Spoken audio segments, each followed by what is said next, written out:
I am Terrell Turner, and today on the Stuff Your Bookkeeper Isn't Telling You, we're going to talk about something that is a trend for a lot of probably, I would say, unethical business owners or unethical bookkeepers and accountants. And that is the way they are using the F word in accounting and how they do business.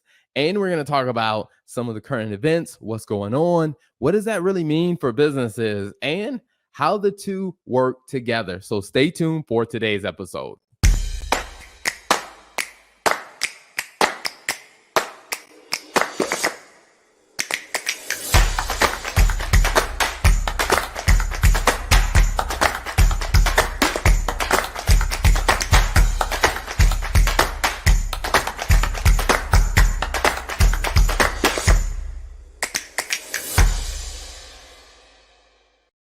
So without further ado, let's go ahead and jump into this topic. And Lola, how are you doing today? I'm doing great. How are you today, Terrell? I am doing very well, I see you got your water ready, so you must be ready to have this conversation today. I am. I'm ready to stay hydrated, to make sure that I'm prepared. So I'm excited. Let's jump into it. Let's do it. Awesome. Now, as I said in the intro, today, one of the things that I want to talk about is something that I've seen happening more and more. And I think it's unethical. And, as we've seen different things pop up, and I will say, I talk to a lot of accounting and finance firm owners. And the thing that I've seen is a lot of them do tend to use the F word in their marketing. They tend to use it on their website, on their social media. And I'm like, I after talking to some, I understand why they're using that word. And I'm like, I think that's just highly unethical. That's not in the best interest of the client. And so, for those of you that are listening and watching, probably wondering, like, is it really that serious? And I will say the F word that I'm talking about is full service. Full is the F word that I'm talking about.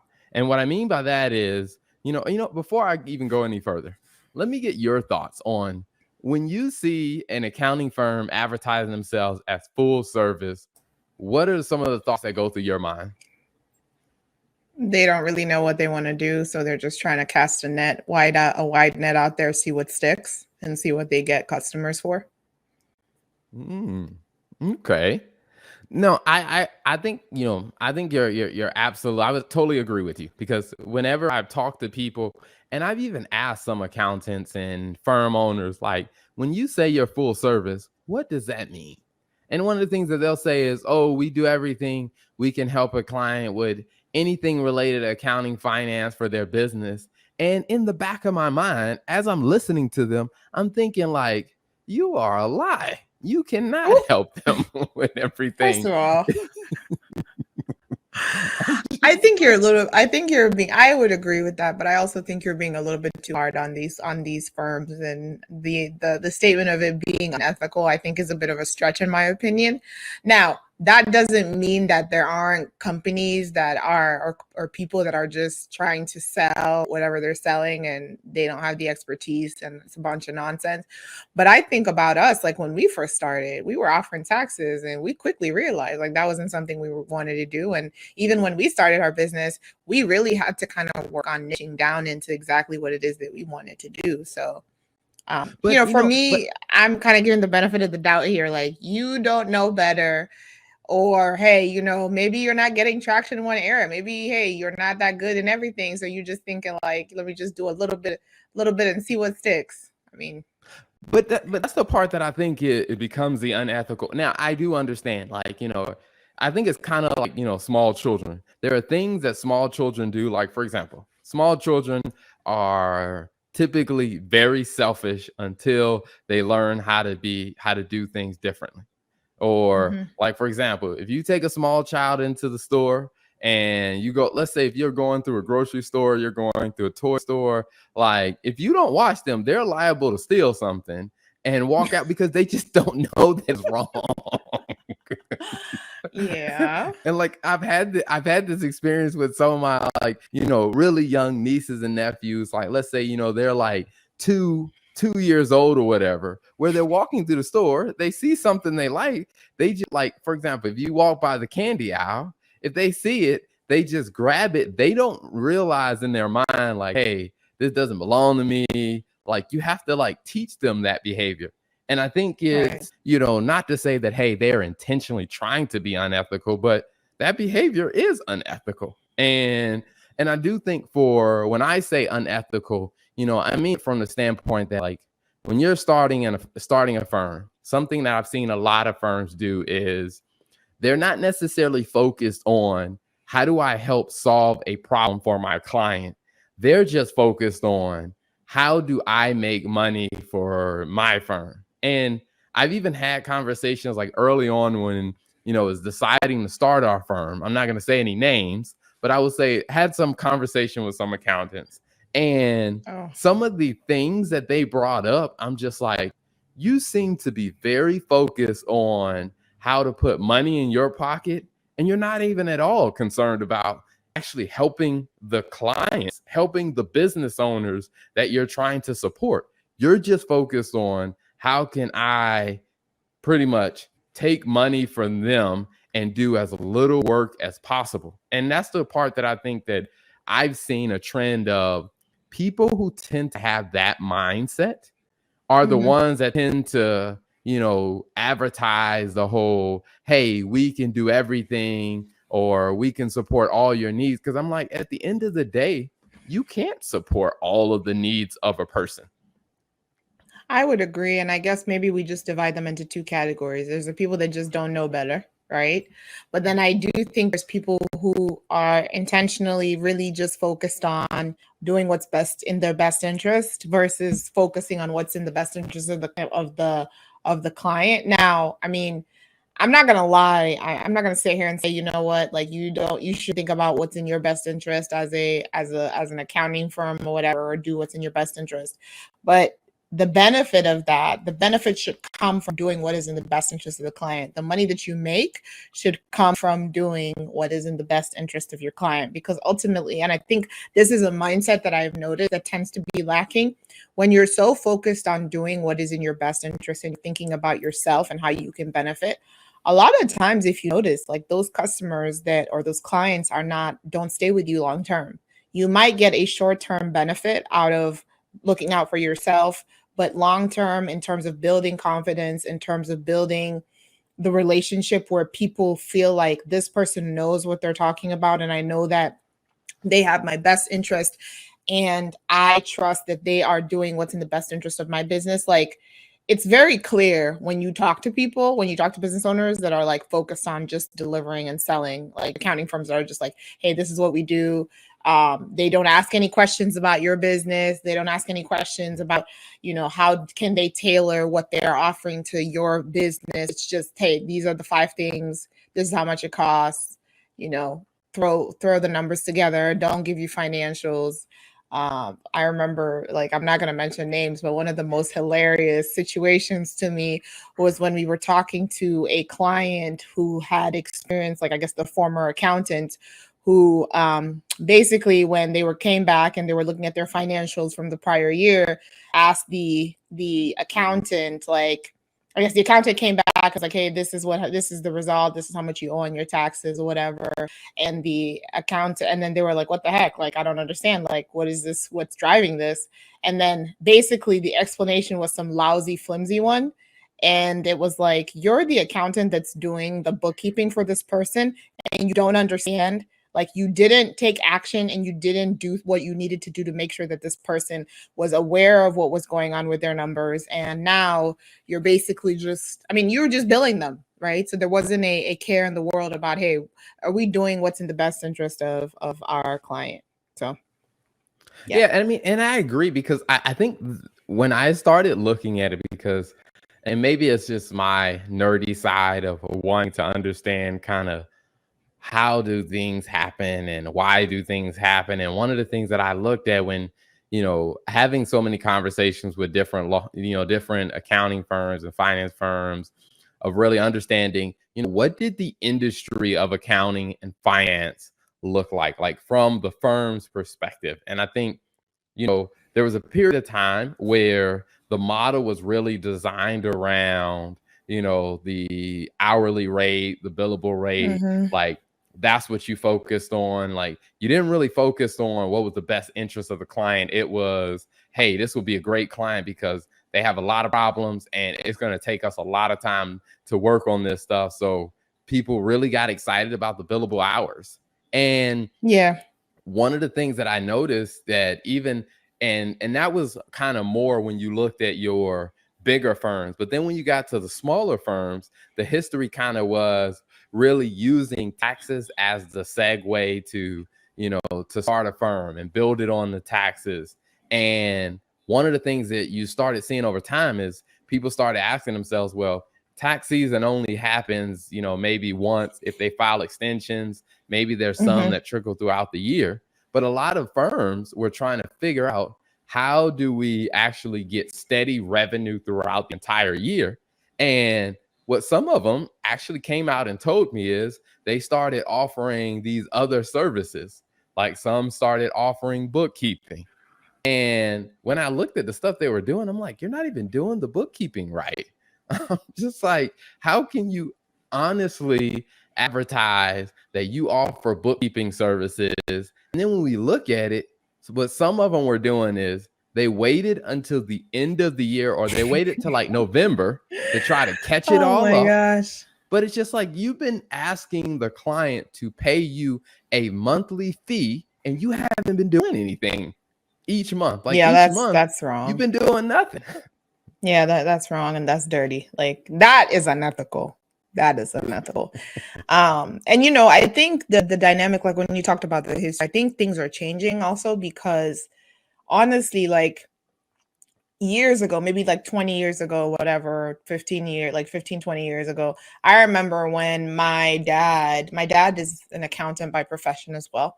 And I remember he would do like the whole balancing of the books and reconciliations on this like huge, like, book or whatever. And basically none of it was done in the system. None of it was done on the computer. And I think at the time, business owners, when you started with your accountant, I can't imagine like having to switch over and replace your accountant in a period like that, because it's like, hey, you feel like you're stuck with this person. Like, listen, like I've been going to this person for 15 years. This person is doing my dad's taxes, was my father's accountant, it's going to be my accountant, to where the idea of accounting was so complex at the time, to where I think people didn't really have as many options, or felt like they didn't have as many options, or the pain of switching or finding a new accountant was so much more than just staying with the one that they had. But now with like the dynamic changing and the availability of resources and how everything is like, it's easier for you to find an accountant. Doesn't mean that it's easier for you to find the best accountant for your business, but it is easier for you to find an accountant. So I think it's so important for business, like for accounting businesses, to realize that people have options. And part of honestly the reason, which is why we do the show that we do, is oftentimes people don't know better, people being the business owners that are not the accounting firms, like they don't know better. So like if you're giving them crappy work and you're not reconciling their accounts, so you're not giving them information that kind of helps them make the decisions in their business. Like for them, they just care. A lot of business owners, especially the ones that don't have any accounting and finance background, like they just want to make sure that, hey, they pay what they owe and IRS doesn't come after them. And like that's kind of the idea, right? But really, when it comes to accounting and finance, like you really need to be the partner to your business owner, right? Like you need to, depending on what they're paying, depending on what they're getting from you, at a minimum, you should be providing financials, whatever the cadence is, and you should be providing accurate financials. So for me, I think like we're in a period where like as people start to put out more content, like as we've put out more content, there's been a lot of people that have come to us and said, wow, like there are a lot of things I kind of didn't understand about accounting and finance because of your content. Like it's so much clearer. And I think the more that people have a clearer understanding of what they should be expecting from their bookkeeper, the harder it's going to be for bookkeepers and accounting firms that are using the F word to really be able to retain clients. Because once you know, it's like, you know, if I go like on relationships, it's like once you know there's something better out there, why would I stay with you? Like once I know that there's someone better out there for me, why would I stay with you? Why would I have to stay in this crappy relationship And where you're I giving think me that's a good point. 5%? I mean, Yeah. I think that's a good point that a lot of I'm wondering as things are changing and it does become a lot easier for people to find other options. Yeah. Is I'm wondering how many accountants and how many bookkeepers their business is in jeopardy because you know what? People are going to find better options. And I think that's the thing. Like, and I think accounting has been so, I don't even know if this is a word. I'm just going to say that English is not my first language. So that's my excuse. Um, Accounting has been so complexified. It's been made so complex. I don't even know if that's a word. Accounting has been made so complex to where I think in all honesty, accountants have used that as an excuse, right? Like when you're explaining things to your client, or when you're like, when they're like, okay, so, okay, what is this? Like, how do you explain this? What is like one of the things that I've been asked so much by like my non-finance counterparts is like, what is an accrual? Okay. That's been like, I'm not even gonna lie, that's been like one of the main questions I've gotten.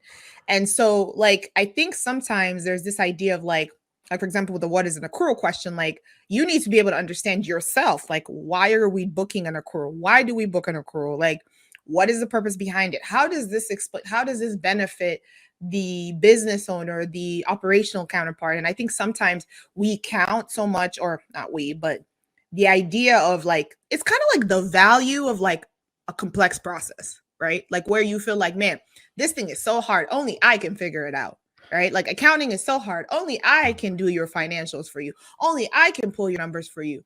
And the problem is sometimes I've noticed like with some of these companies is like because you don't know better as the business owner, it's easy for some of these companies that offer like the full based service accounting for you to be like, well, this is good enough for you because you don't know better, right? This is what you're getting. To where as they start to become more, business owners start to become more exposed to like podcasts like this, different platforms, and start to understand like, man, like I should be getting more out of my accountant. Like we have a whole episode we do like, should you fire your accountant? That Terrell does. Like those are all resources that have been used to like help people understand like what should I really be expecting? Because I think sometimes because the accounting profession has been made so complex, people don't even know like, okay, really like what should my accountant be doing for me because it's been made so complex. And I think that is such a big key that is starting to get like improved. And I think the more simplified it is, or at least to a point where you can understand at a basic level what should I be expecting as a business owner from my accountant, the more these businesses are going to be in jeopardy. Because if you can't even do one thing well and you're trying to do all six things, like no, you're not keeping any clients because eventually they will find out, and when they find out they will leave. No, I mean, I think that's a really good point. I mean, so if I'm gathering correctly of what you were saying is one perspective of it, you're talking about how people are, or I guess accounting firms are looking to probably stabilize their own business.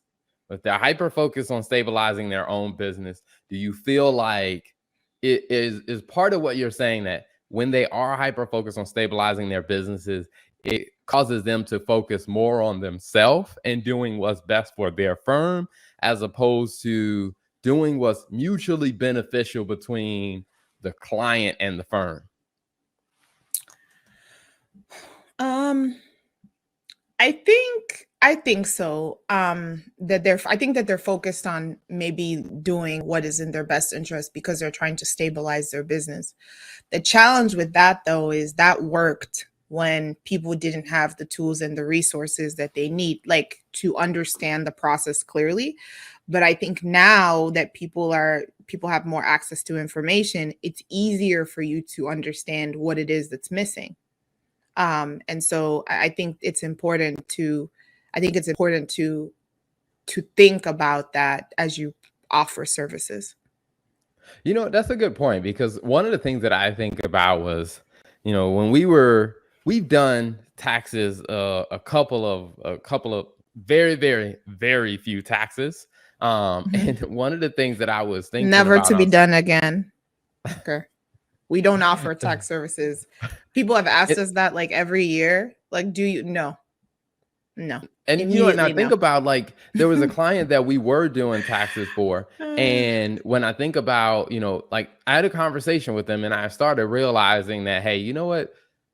This is beyond our skill set. Or one Right. is, we're not the best person to do it. It's just like, we're CPAs, we can do it and we're Mm-hmm. qualified to do it, but this isn't the best use of our time. And so I ended up having a conversation with them and telling, like, hey, what we're better at is on the bookkeeping and the CFO side. Like, CFO is probably where we're the best at, but we Mm-hmm. also really good at doing the bookkeeping. And when it comes down to the tax, like, we probably should connect you with another tax accountant. And I would say is, in this past year, we probably referred like 15 different clients to different tax accountants, because we're like, that's Yeah. just not the area where we're going to add the most value. And I do think part of that came from, as you were talking about, like, you know, we started getting questions. And when I start realizing that, hey, for a lot of the questions that they're asking, I know how to go find the answer, but I'm spending so much time researching this tax credit or that tax provision, this tax. And I'm just like, you know what? This is probably a sign that this is probably not where we need to focus. Yeah, and I think another like you made a good point. Like we've referred like over 15 business owners or individuals to our to various tax business owners or tax accountants that we know that are great. And I think really for me, the big realization that I had through that process of just like niching in and focusing on it is sometimes it's scary. Like there's the fear of like, man, like if I focus on this, like for example, all those 15 clients, like, sometimes people will be like, man, like that's 15 clients worth of revenue that I missed out on. But in reality is like for us, it's just we are confident in I'll speak for myself. I don't want to speak for each but I mean, I think I'm speaking for both of us. Like we're confident in the value that we offer our clients, and we're confident in the value that we offer the people that are interested in doing business with us and the services that we offer.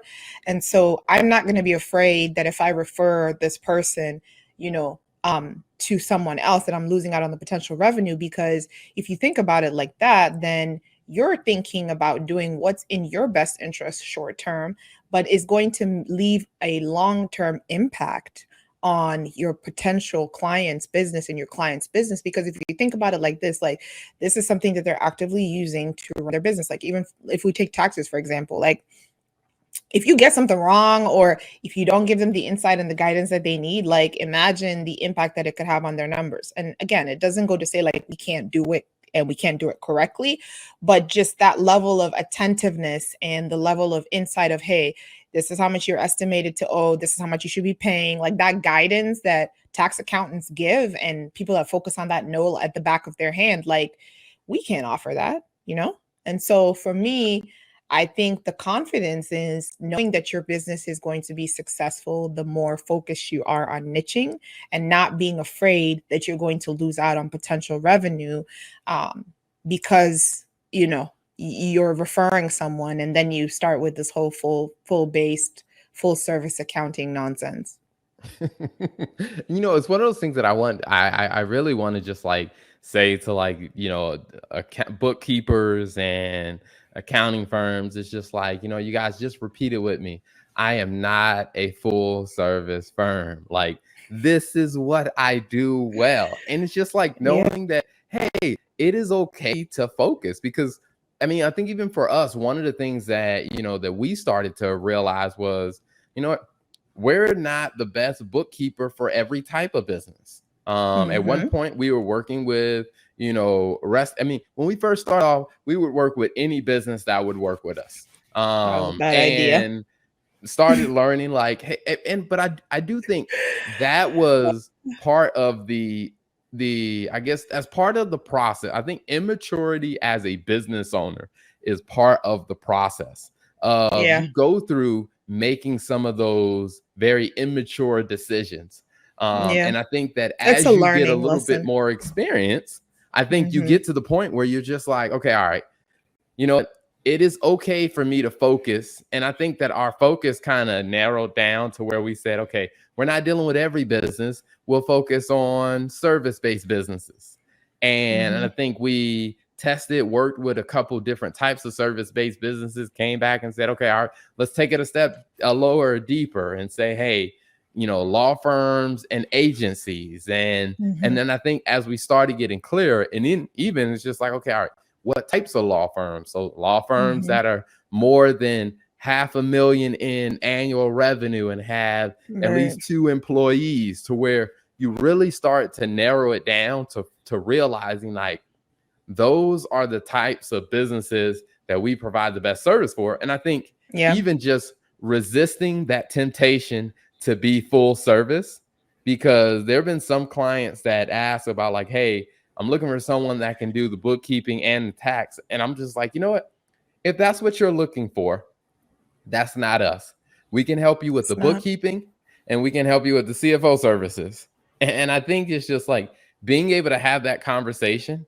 For me, I would say, and I'm curious what your perspective is. Like for me, I feel like that made it a lot easier when it came down to the marketing and when it came down to the sales conversations, is knowing Absolutely. that, hey, I am okay with saying no to this, and this. Like we don't do like in-house payroll. Like we'll work with like a payroll we'll help you get set up with a third party service provider. We'll run it through a third party service provider. But if you're looking for us to do it by hand and file your quarterly payroll tax returns, I'm like, we're not the one for you. And so for me, I feel like being clear allowed that comfort of just like, hey, how the process goes. And I'm curious for you is like, how has being clear about what you do and don't do, how has that made you feel about the business?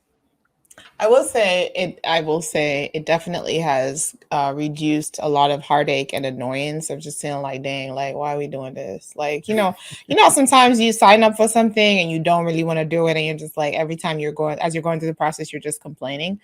Do you know what is so hilarious? I just thought about, and this is like a very good example of full based.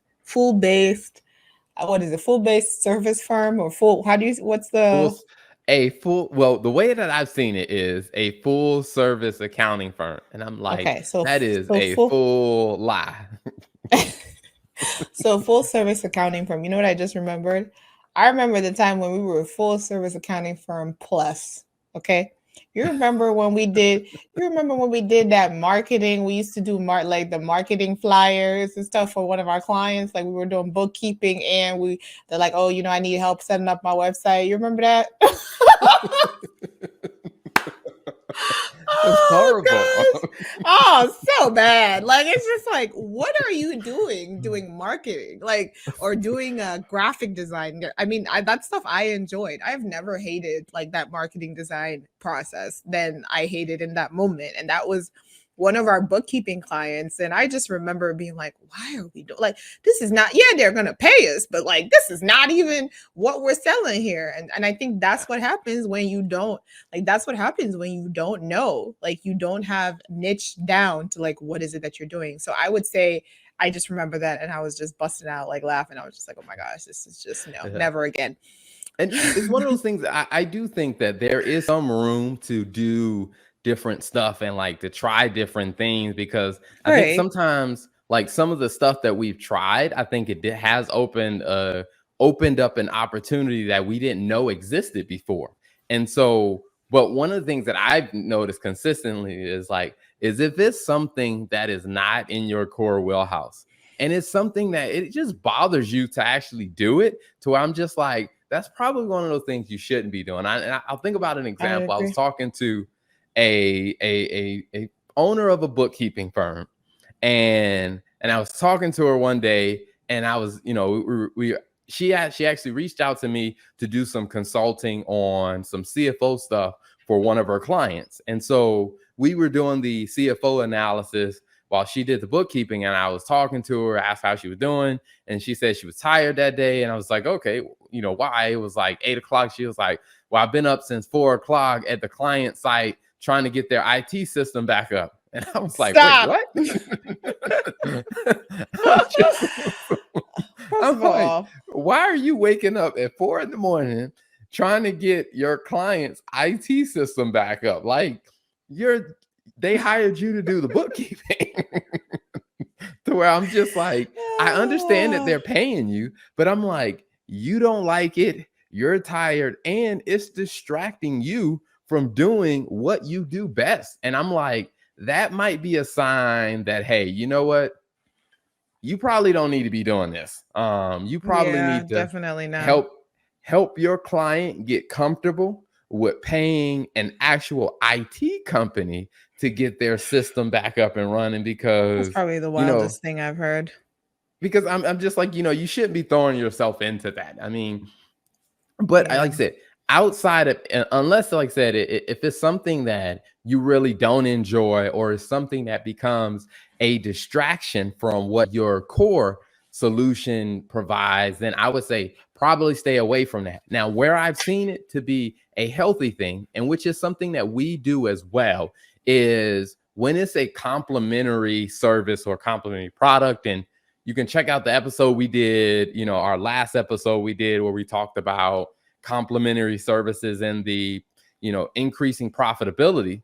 But I think, like, for us, one example is with, adding on data analytics as one of the complementary services we started offering to our clients, because we realized that is, well, one is we were already having to do it to create the more custom financial models, but the data analytics was something that flowed perfect with what we were already doing, to where it wasn't necessarily the core of what we started off with, but I'm like, it is something that helps us enhance what we already do well, and it was solving a problem for the client. So I do think that there is some room to look at, some things outside of just the core.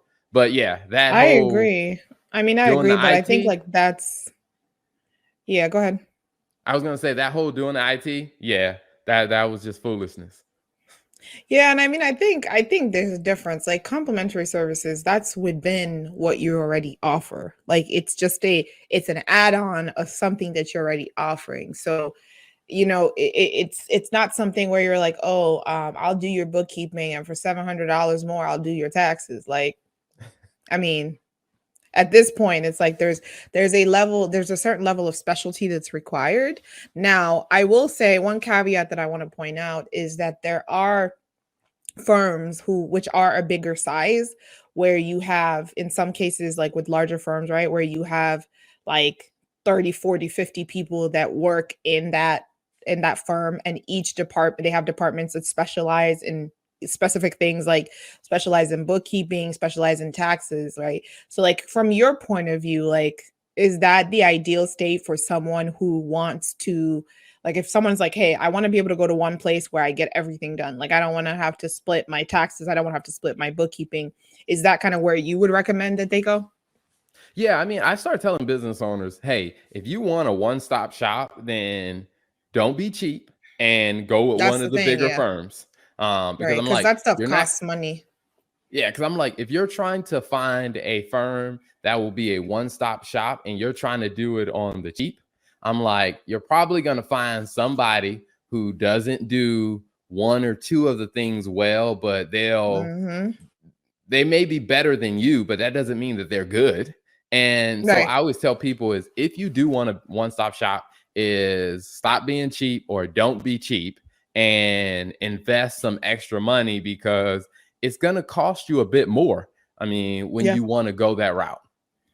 Yeah, because those companies are, I mean, they're running a much bigger operations. Like if you think about it, they're putting in one business, like all of the specialties that you have other business owners focus on. Like for example, for us, CFO services and bookkeeping, like that's under one house. So if it costs, $1,500 or $3,000 a month, whatever the price is, depending on your type of business, um, to build this, like and to have your support, then add, whatever the taxes cost. So I agree. I think price is such a big deal. Like you can't, or such a big factor. Like you cannot just say, hey, I want to pay the same amount. I want to pay $1,500, but I want to, only pay $1,500 for taxes and bookkeeping. It does not work that way. So I think that's like a key to highlight. Yeah, I mean, I think that's very important because even for us, one of the things that I help our clients understand is like, hey, here are the different services we offer. Here's a pricing for each. And I'll be honest with you, we're not the cheapest on the market. And part of that is because we're really good at what we do. Well, let me Mhm. put it this way.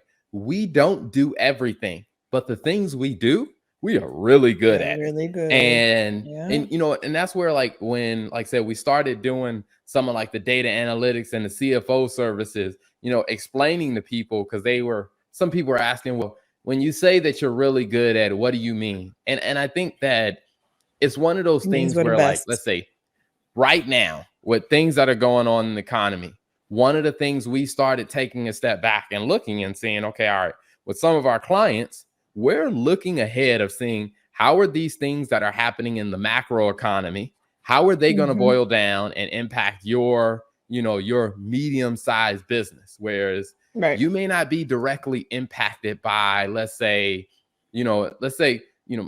restrictions or any trade restrictions or changes in trade agreements directly. But Mhm. if you, even in that inflation episode that we did, if you follow and you understand how to follow the supply chain, you can then start to break it down. And for us, what we're good at is being able to look at that and say, okay, all right, what's the financial impact? And I know that, because I think that brings us to a really important point of talking about, I think just the economic impact of what's going on, because right now there are there are a ton of businesses that are struggling right now. So I want to make sure we save some time in our conversation to really focus in on that. So I know you and I were talking a little bit off screen. So as it relates to, what's going on in the economy, some of the things we're hearing, what's been some of your perspective and your thoughts on that? I think one of the biggest thing I would say that I've taken away or that I've noticed is the change in how people are spending their money. Um, and this impacts you as a business owner because, like, if you're in, let's say, if you have a service-based business, you need to understand how, with inflation, how people are changing their behavior when it comes to the way they spend money. So I would say for me, that has been the biggest thing. And by that, I just mean like during the pandemic, I think, like for me personally, like one of the bigger lessons that I learned like from the pandemic is just, hey, an important focus on, hey, your my health, focus on making the most of my experiences and making I have in terms of just like what I'm focused on and what's important to me and what I'm investing in. And I think that was probably a takeaway for a lot of people, right? Unfortunately, a lot of people lost like people they cared about, lost family members. And so those kind of experiences are not just something that like people can just get up and move on from. And one of the things that I've noticed is like when I was reading the consumer report, like one of the things that it said is like travel, even though like spending is going down, like in certain key areas, like when it comes to health and wellness and like travel and stuff like that, like spend is still holding or increasing in some cases. And it just makes me think like, I think it's easy as a business owner to just say, hey, this is how typically how the last inflation or the last recession, this is how people responded, like, so this is the same thing that they're going to. And I think as a business owner, it's so important for you to understand how your customers and potential customers, how their behaviors change market as things are happening out there. Because then you can kind of adjust your strategy not only to market better, but also to, to support them better. So I know, Terrell, you've worked on some of those stuff like with some of our clients, just kind of adapting and helping them adapt what they're looking at in the business. Are there specific things that you kind of want to highlight that you've seen, or kind of mindsets that you've maybe had to work with our clients to change when it comes to looking and seeing what's happening in the economy? Yeah, I mean, I'll give a very specific example. Like today, like I had a meeting with a client, and one of the meetings that we were talking about is they're trying to think about their product strategy.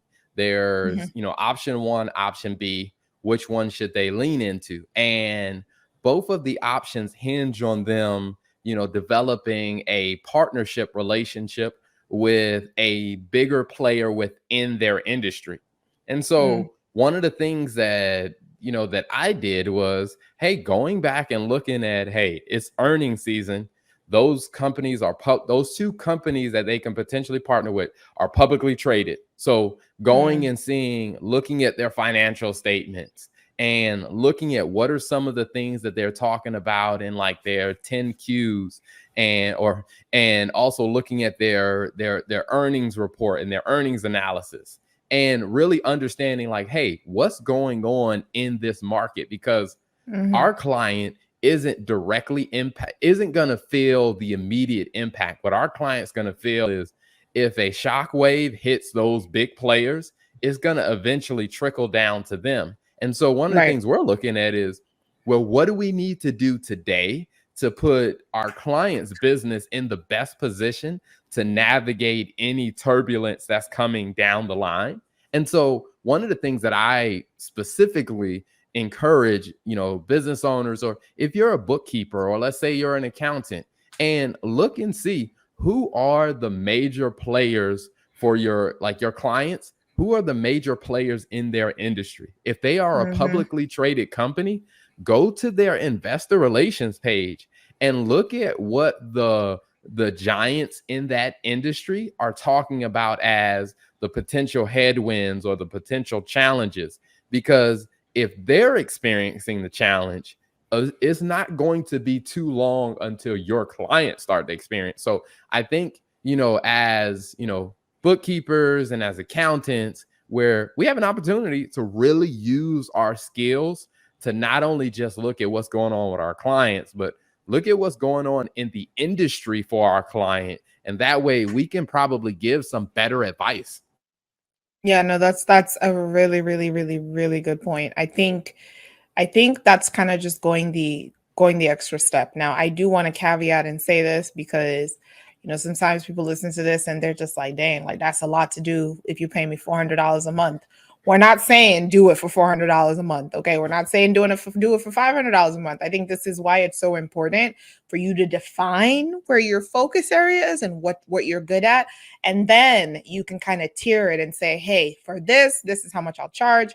This tier, this is what it'll include." So I just want to caveat that. Like, we're not speaking to bookkeepers. And as a business owner, you should not expect your bookkeeper to do everything that we've talked about Mhm. for 200, 300, $400 a month. Like, it's just not realistic. So I Yeah. think, speaking to both the business owner and the bookkeeper in this situation, but I think you made such a really good point that I want to highlight, which was the point that you made about like being able to understand that eventually those big players in the industry are going to impact your business, or in the case of a bookkeeper, impact the business that you support, your client. And not just even maybe from a standpoint of just how they are, like, for example, where you're both in the same industry, but if you think about even like suppliers, right? So like if you're seeing an impact on the supplier that is, like, for example, if I think about, I think it's Uline, is it Uline, like the Mhm. company that provides all of like the uniforms and does like the cleaning and stuff, like for a lot of the cleaning supplies for a lot of the restaurants. Is it Uline? Mhm. Yeah. So for those companies, like, hey, if Uline is saying, hey, we're looking at a downward trend in the economy, or we're going to see that there's going to be an impact, let's say in, maybe let's just use textile supplies coming from China, just as a broad example, right? So to offset that, hey, our supply is going to go down, and hey, we're going to be limited on what we can provide. So that likely means that there's going to be less supply, which means the prices are going to go up. And so in that situation, it's just being mindful of that, to not just think about the point that you made, I think, which is a great one, is the players in your industry, but also as you're looking at it, the supply and the products that your customers rely on, how do those changes impact the kind of decisions that you make in your business? So um I think Absolutely. such good points. Yeah, I mean, and I will say is we'll probably have to do another episode on this because I mean that's something I would say being able to look bigger than just immediately what's in front of you is something that I'm really Hmm. big on. I mean, Right. and part of that came from like my time of working in investor relations for a at the time it was what a $14 billion company, and part of my job was to read the analyst reports, to read the annual and the quarterly reports of our competitors and even some of our major suppliers to get a better feel on what's happening in the industry. So then when Right. I had conversations with the CEO and the CFO, and it's like, hey, here's my recommendation based on what I'm seeing happening in the industry. And I think that there are a lot of, bookkeepers and accountants that I think could add more value to their client. And like I said, we'll do another episode on it, but I'll give you a quick hint. For there are a lot of bookkeepers who are trying to figure out like how do we add advisory services. We're doing the bookkeeping. Clients want that because bookkeeping is kind of a commodity. Clients want that. We want to add advisory services. And one of the areas that I think that could be helpful is really talking to your clients about and asking your clients like, hey, how is your business performing compared to the industry? And the client is probably never take a step back and really thought about that. And one of the things that I've, kind of recommended for some bookkeepers is like, hey, tell your client, hey, we can do kind of analysis and kind of help you understand how your business is comparing to your industry to give you some benchmarks. And what some bookkeeping firms have been able to do is their clients value that perspective enough to be able to start paying them, for advisory services on top of the bookkeeping. And now, how you actually do that, some of it, like I said, an easy way is looking at your client, figuring out like who are the publicly traded companies in that industry. And you can simply just go to Yahoo Finance and type in that company's name. And you can look at what are the headlines that are coming out about that company. Like, what are some of the top things that that company is talking about? And then you can also look at the financials, which you should be very familiar with financial statements. And then by doing a simple just overview, like maybe spend, let's say 15 minutes per competitor, you will quickly be able to see some trends or some common talking points that you can kind of bring that advice back to your client. And I will tell you, your client will appreciate that more. So when you talk to your client about paying for advisory services, they're going to immediately realize like, yes, I'm getting more value from you. So I'm willing to pay you a little bit more because you're actually helping the business go to a different level of success because you're adding more value with a different perspective. Yeah, I think that was a really good bonus clip, and definitely a good tip. So, we'll do what we can do another episode on that. Thank you, Terrell, for your feedback and your insight. This was a really great discussion. I think it's so important with everything that's going on today to really be mindful and actively thinking about from a bookkeeper standpoint, are you offering services that you're good at, not only that you're good at, but also that serve the client and the niche that you're focused on? The F word, as Terrell called it, is one of the things that really can be deceptive because it doesn't focus on doing a lot of times what's in the best interest of the customer and the client. And then also the second point is just when you think about excelling in your business, the best way oftentimes is when you're focused on what you're really good at and doing the best thing for your client. And so it's mutually beneficial. So we hope that this has been a helpful episode for you, and we will catch you on the flip side. We get it.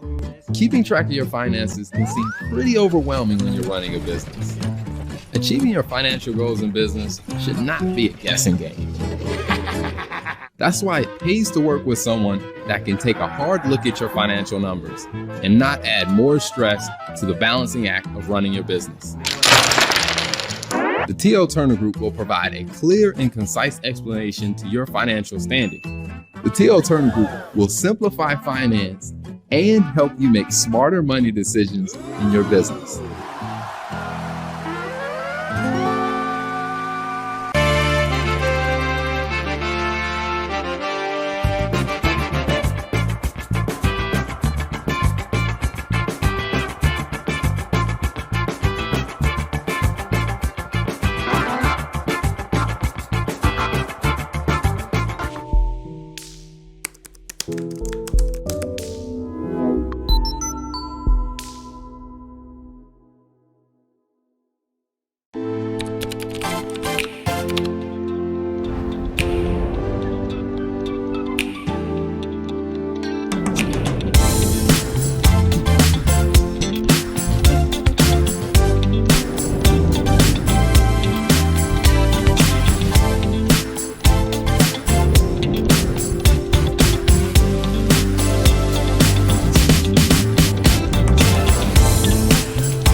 it's your girl Tia Robertson. I'm the host of Entrepreneur Insider.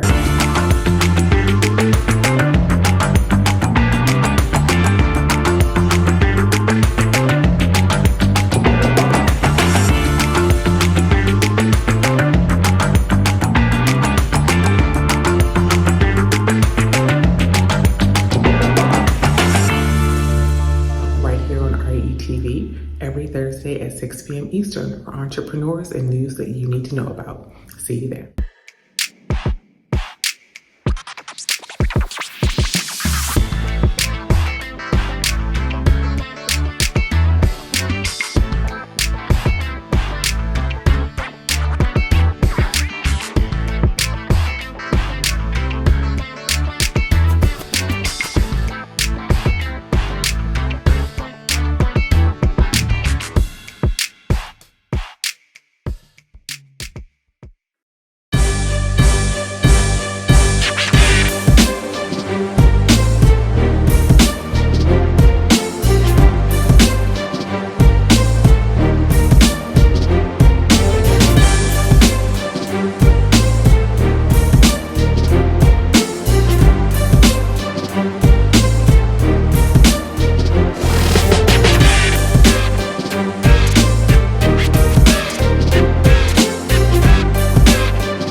Tune in to Millionaire Man Cave, only on Relationship Entertainment Television, Tuesdays at 8 p.m. This is Tyron and Nicole with your weekly RATV news break. Each Thursday at 12 noon Eastern, we'll come to you with the latest news, trends, and more with a positive spin. We know there's a lot of positive news that doesn't get reported, but we want to give you the opportunity to share your story here on RATV. If you have a positive news story you want us to share, you can submit your story to news@re-tv.net. Don't forget to subscribe to the Relationship Entertainment Television YouTube channel. Download the new RATV Live app on your mobile device and follow Relationship Entertainment Television on your favorite social media platform. Don't forget, make sure you tune into the RATV News Break each Thursday at 12 p.m. Eastern. Until then, be blessed and be great.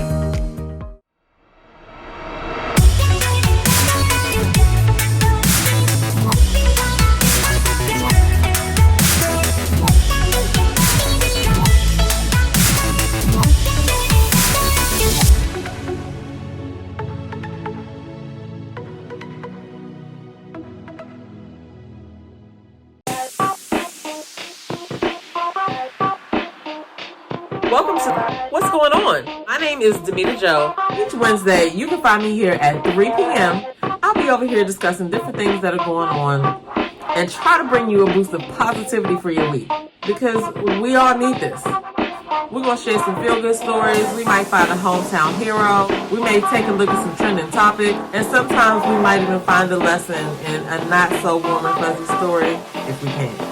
I'm Demita Joe, and I'll see you guys on the next episode right here on What's Going On?